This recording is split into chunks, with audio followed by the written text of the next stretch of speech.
A cartomante de Machado de Assis. Hamlet observa a Horácio que há mais coisas no céu e na terra do que sonha a nossa filosofia. Era a mesma explicação que dava a bela Rita ao moço Camilo, numa sexta-feira de novembro de 1869, quando este ria dela, por ter ido na véspera consultar uma cartomante. A diferença é que o fazia por outras palavras. Ria. Os homens são assim, não acreditam em nada. Pois saiba que fui, e que ela adivinhou o motivo da consulta, antes mesmo que eu lhe dissesse o que era. Apenas começou a botar as cartas, disse-me: a senhora gosta de uma pessoa? Confessei que sim, e então ela continuou a botar as cartas, combinou-as, e no fim declarou-me que eu tinha medo de que você me esquecesse, mas que não era verdade. Errou. Interrompeu Camilo, rindo. Não diga isso, Camilo. Se você soubesse como eu tenho andado, por sua causa. Você sabe, já lhe disse. Não ria de mim, não ria. Camilo pegou-lhe nas mãos, e olhou para ela sério e fixo. Jurou que lhe queria muito, que os seus sustos pareciam de criança, que em todo o caso, quando tivesse algum receio, a melhor cartomante era ele mesmo. Depois, repreendeu-a e disse-lhe que era imprudente andar por essas casas. Vilela podia sabê-lo, e depois? Qual saber? Tive muita cautela, ao entrar na casa. Onde é a casa? Aqui perto, na Rua da Guarda Velha, não passava ninguém nessa ocasião. Descansa, que eu não sou maluca. Camilo riu outra vez. Tu crês deveras nessas coisas? Perguntou-lhe. Foi então que ela, sem saber que traduzia Hamlet em vulgar, disse-lhe que havia muita coisa misteriosa e verdadeira neste mundo. Se ele não acreditava, paciência, mas o certo é que a cartomante adivinhara tudo. Que mais? A prova é que ela agora estava tranquila e satisfeita. Cuido que ele ia falar, mas reprimiu-se. Não queria arrancar-lhe as ilusões. Também ele, em criança, e ainda depois, foi supersticioso, teve um arsenal inteiro de crendices que a mãe lhe incutiu e que aos 20 anos desapareceram. No dia em que deixou cair toda essa vegetação parasita, e ficou só o tronco da religião, ele, como tivesse recebido da mãe ambos os ensinos, envolveu-os na mesma dúvida, e logo depois em uma sonegação total. Camilo não acreditava em nada. Por quê? Não poderia dizê-lo, não possuía um só argumento, limitava-se a negar tudo. E digo mal, porque negar é ainda afirmar, e ele não formulava incredulidade diante do mistério, contentou-se em levantar os ombros, e foi andando. Separaram-se contentes, ele ainda mais que ela. Rita estava certa de ser amada, Camilo, não só o estava, mas via-a estremecer e arriscar-se por ele, correr às cartomantes, e, por mais que a repreendesse, não podia deixar de sentir-se lisonjeado. A casa do encontro era na antiga Rua dos Barbonos, onde morava uma comprovinciana de Rita. Esta desceu pela Rua das Mangueiras, na direção de Botafogo, onde residia. Camilo desceu pela da Guarda Velha, olhando de passar para a casa da cartomante. Vilela, Camilo e Rita, 3 nomes, uma aventura e nenhuma explicação das origens. Vamos a ela. Os 2 primeiros eram amigos de infância. Vilela seguiu a carreira de magistrado.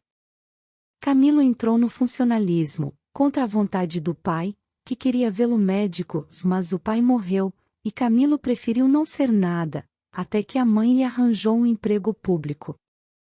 No princípio de 1869, voltou Vilela da província, onde casara com uma dama formosa e tonta, abandonou a magistratura e veio abrir banca de advogado. Camilo arranjou-lhe casa para os lados de Botafogo, e foi a bordo recebê-lo. É o Senhor! Exclamou Rita, estendendo-lhe a mão. Não imagina como meu marido é seu amigo, falava sempre do Senhor. Camilo e Vilela olharam-se com ternura. Eram amigos deveras. Depois, Camilo confessou de si para si que a mulher do Vilela não desmentia as cartas do marido. Realmente, era graciosa e viva nos gestos, olhos cálidos, boca fina e interrogativa. Era um pouco mais velha que ambos, contava 30 anos, Vilela 29 e Camilo 26. Entretanto, o porte grave de Vilela fazia-o parecer mais velho que a mulher, enquanto Camilo era um ingênuo na vida moral e prática. Faltava-lhe tanto a ação do tempo, como os óculos de cristal, que a natureza põe no berço de alguns para adiantar os anos. Nem experiência, nem intuição. Uniram-se os três. Convivência trouxe intimidade. Pouco depois morreu a mãe de Camilo, e nesse desastre, que o foi, os dois mostraram-se grandes amigos dele. Vilela cuidou do enterro, dos sufrágios e do inventário, Rita tratou especialmente do coração, e ninguém o faria melhor. Como daí chegaram ao amor, não o soube ele nunca. A verdade é que gostava de passar as horas ao lado dela, era sua enfermeira moral, quase uma irmã, mas principalmente era mulher e bonita. Odor de femina, eis o que ele aspirava nela, e em volta dela, para incorporá-lo em si próprio. Liam os mesmos livros, iam juntos a teatros e passeios. Camilo ensinou-lhe as damas e o xadrez e jogavam às noites, de ela mal, ele, para lhe ser agradável, pouco menos mal. Até aí as coisas. Agora a ação da pessoa, os olhos teimosos de Rita, que procuravam muita vez os dele, que os consultavam antes de o fazer ao marido, as mãos frias, as atitudes insólitas. Um dia, fazendo ele anos, recebeu de Vilela uma rica bengala de presente e de Rita apenas um cartão com um vulgar cumprimento a lápis, e foi então que ele pôde ler no próprio coração, não conseguia arrancar os olhos do bilhetinho. Palavras vulgares, mas há vulgaridades sublimes, ou, pelo menos, deleitosas. A velha caleça de praça, em que pela primeira vez passeaste com a mulher amada, fechadinhos ambos, vale o carro de Apolo. Assim é o homem, assim são as coisas que o cercam. Camilo quis sinceramente fugir, mas já não pôde. Rita, como uma serpente, foi se acercando dele, envolveu-o todo, fez-lhe estalar os ossos num espasmo, e pingou-lhe o veneno na boca. Ele ficou atordoado e subjugado. Vexame, sustos, remorsos, desejos, tudo sentiu de mistura, mas a batalha foi curta e a vitória delirante. Adeus, escrúpulos. Não tardou que o sapato se acomodasse ao pé, e aí foram ambos, estrada fora, braços dados, pisando folgadamente por cima de ervas e pedregulhos, sem padecer nada mais que algumas saudades, quando estavam ausentes um do outro. A confiança e estima de Vilela continuavam a ser as mesmas. Um dia, porém, recebeu Camilo uma carta anônima, que lhe chamava imoral e pérfido, e dizia que a aventura era sabida de todos. Camilo teve medo, e, para desviar as suspeitas, começou a rarear as visitas à casa de Vilela. Este notou-lhe as ausências. Camilo respondeu que o motivo era uma paixão frívola de rapaz. Candura gerou astúcia. As ausências prolongaram-se, e as visitas cessaram inteiramente. Pode ser que entrasse também nisso um pouco de amor próprio, uma intenção de diminuir os obséquios do marido, para tornar menos dura a leivosia do ato. Foi por esse tempo que Rita, desconfiada e medrosa, correu à cartomante para consultá-la sobre a verdadeira causa do procedimento de Camilo. Vimos que a cartomante restituiu-lhe a confiança, e que o rapaz repreendeu-a por ter feito o que fez. Correram ainda algumas semanas. Camilo recebeu mais 2 ou 3 cartas anônimas, tão apaixonadas, que não podiam ser advertência da virtude, mas despeito de algum pretendente, e tal foi a opinião de Rita, que, por outras palavras mal compostas, formulou este pensamento: a virtude é preguiçosa e avara, não gasta tempo nem papel, só o interesse é ativo e pródigo. Nem por isso Camilo ficou mais sossegado, temia que o anônimo fosse ter com Vilela, e a catástrofe viria então sem remédio. Rita concordou que era possível. Bem, disse ela, que eu levo os sobrescritos para comparar a letra com as das cartas que lá aparecerem, se alguma for igual, guardo-a e rasgo-a. Nenhuma apareceu, mas daí a algum tempo Vilela começou a mostrar-se sombrio, falando pouco, como desconfiado. Rita deu-se pressa em dizê-lo ao outro, e sobre isso deliberaram. A opinião dela é que Camilo devia tornar à casa deles, tatear o marido, e pode ser até que lhe ouvisse a confidência de algum negócio particular. Camilo divergia, aparecer depois de tantos meses era confirmar a suspeita ou denúncia. Mais valia acautelarem-se, sacrificando-se por algumas semanas. Combinaram os meios de se corresponderem, em caso de necessidade, e separaram-se com lágrimas. No dia seguinte, estando na repartição, recebeu Camilo este bilhete de Vilela: vem já, à nossa casa. Preciso falar-te sem demora. Era mais de meio-dia. Camilo saiu logo na rua, advertiu que teria sido mais natural chamá-lo ao escritório, porque em casa tudo indicava matéria especial, e a letra, fosse realidade ou ilusão, afigurou-se-lhe trêmula. Ele combinou todas essas coisas com a notícia da véspera. Vem já, à nossa casa. Preciso falar-te sem demora, repetia ele com os olhos no papel. Imaginariamente, viu a ponta da orelha de um drama, Rita subjugada e lacrimosa, Vilela indignado, pegando da pena e escrevendo o bilhete, certo de que ele acudiria, e esperando-o para matá-lo. Camilo estremeceu, tinha medo, depois sorriu amarelo, e em todo caso repugnava-lhe a ideia de recuar, e foi andando. De caminho, lembrou-se de ir à casa, podia achar algum recado de Rita, que lhe explicasse tudo. Não achou nada, nem ninguém. Voltou à rua, e a ideia de estarem descobertos parecia-lhe cada vez mais verossímil, era natural uma denúncia anônima, até da própria pessoa que o ameaçara antes, podia ser que Vilela conhecesse agora tudo. A mesma suspensão das suas visitas, sem motivo aparente, apenas com um pretexto fútil, viria confirmar o resto. Camilo ia andando inquieto e nervoso. Não relia o bilhete, mas as palavras estavam decoradas diante dos olhos, fixas, ou então, o que era ainda pior, eram-lhe murmuradas ao ouvido, com a própria voz de Vilela. Vem já, à nossa casa, preciso falar-te sem demora. Ditas assim, pela voz do outro, tinham um tom de mistério e ameaça. Vem, já, para quê? Era perto de 1 hora da tarde. A comoção crescia de minuto a minuto. Tanto imaginou o que se iria passar, que chegou a crê-lo e vê-lo. Positivamente, tinha medo. Entrou a cogitar em ir armado, considerando que, se nada houvesse, nada perdia, e a precaução era útil. Logo depois rejeitava a ideia, vexado de si mesmo, e seguia, picando o passo, na direção do Largo da Carioca, para entrar num tílburi. Chegou, entrou e mandou seguir a trote largo. Quanto antes, melhor, pensou ele, não posso estar assim.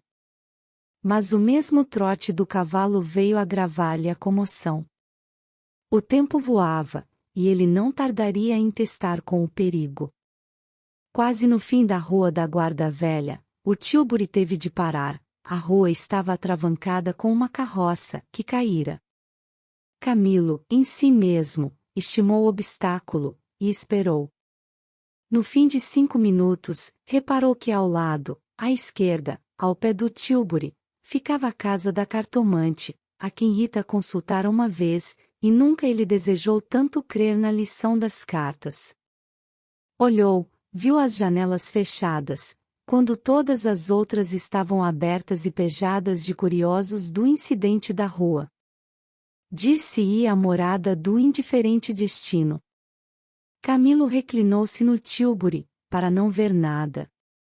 A agitação dele era grande, extraordinária, e do fundo das camadas morais emergiam alguns fantasmas de outro tempo, as velhas crenças, as superstições antigas. O cocheiro propôs-lhe voltar à primeira travessa, e ir por outro caminho. Ele respondeu que não, que esperasse. E inclinava-se para fitar a casa. Depois fez um gesto incrédulo, era a ideia de ouvir a cartomante, que lhe passava ao longe, muito longe, com vastas asas cinzentas, desapareceu, reapareceu, e tornou a esvair-se no cérebro, mas daí a pouco moveu outra vez as asas, mais perto, fazendo uns giros concêntricos. Na rua, gritavam os homens, safando a carroça. Anda! Agora! Empurra! Vá! Vá! Daí a pouco estaria removido o obstáculo. Camilo fechava os olhos, pensava em outras coisas, mas a voz do marido sussurrava-lhe a orelhas as palavras da carta: vem, já, já. E ele via as contorções do drama e tremia. A casa olhava para ele. As pernas queriam descer e entrar. Camilo achou-se diante de um longo véu opaco, pensou rapidamente no inexplicável de tantas coisas. A voz da mãe repetia-lhe uma porção de casos extraordinários, e a mesma frase do príncipe de Dinamarca reboava-lhe dentro: há mais coisas no céu e na terra do que sonha a filosofia. Que perdia ele, se deu por si na calçada, ao pé da porta, disse ao cocheiro que esperasse, e rápido enfiou pelo corredor, e subiu a escada. A luz era pouca, os degraus comidos dos pés, o corrimão pegajoso, mas ele não viu nem sentiu nada. Trepou e bateu. Não aparecendo ninguém, teve ideia de descer, mas era tarde, a curiosidade fustigava-lhe o sangue, as fontes latejavam-lhe, ele tornou a bater 1, 2, 3 pancadas. Veio uma mulher, era a cartomante. Camilo disse que ia consultá-la, ela fê-lo entrar. Dali subiram ao sótão, por uma escada ainda pior que a primeira e mais escura. Em cima, havia uma salinha, mal alumiada por uma janela, que dava para o telhado dos fundos. Velhos trastes, paredes sombrias, um ar de pobreza, que antes aumentava do que destruía o prestígio. A cartomante fê-lo sentar diante da mesa, e sentou-se do lado oposto, com as costas para a janela, de maneira que a pouca luz de fora batia em cheio no rosto de Camilo.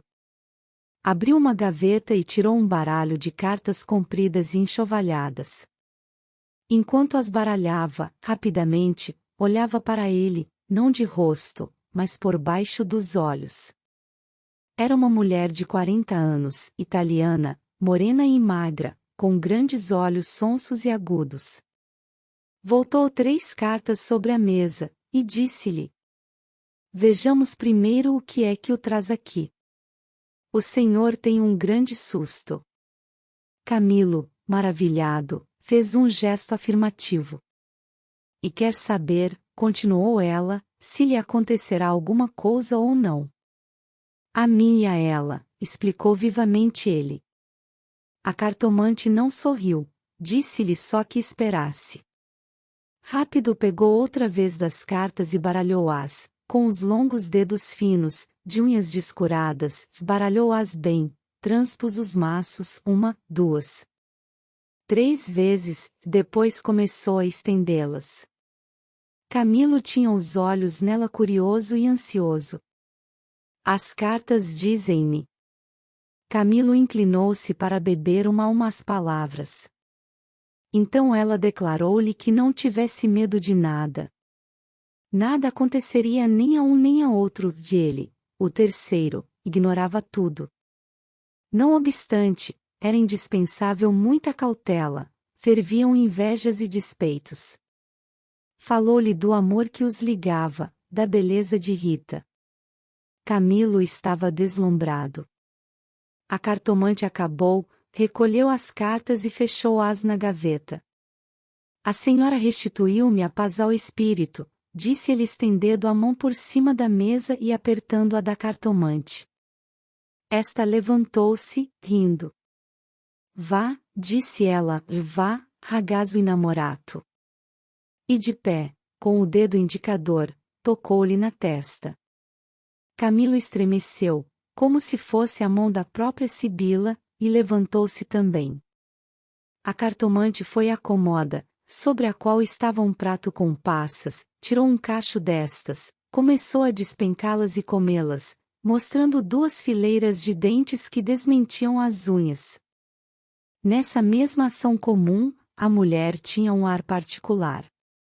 Camilo, ansioso por sair, não sabia como pagasse, ignorava o preço.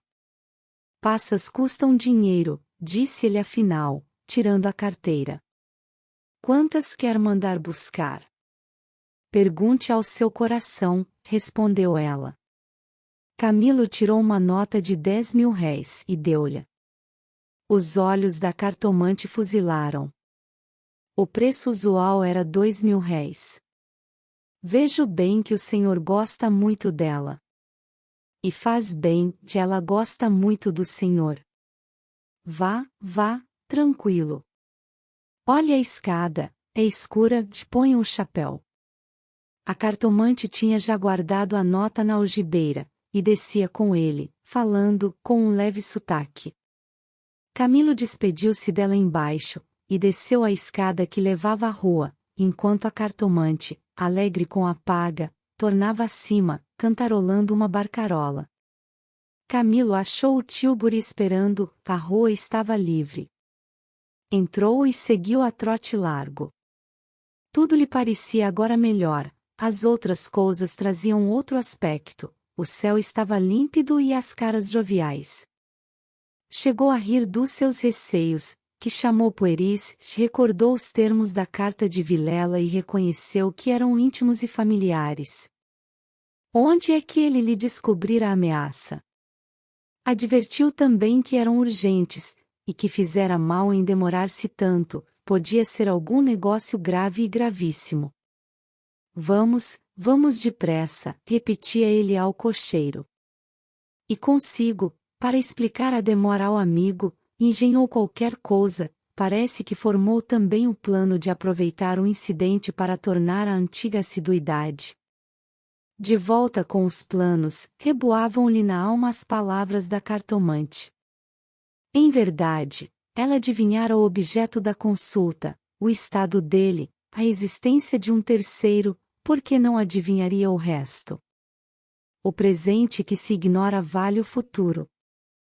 Era assim, lentas e contínuas, que as velhas crenças do rapaz iam tornando ao de cima, e o mistério empolgava-o com as unhas de ferro.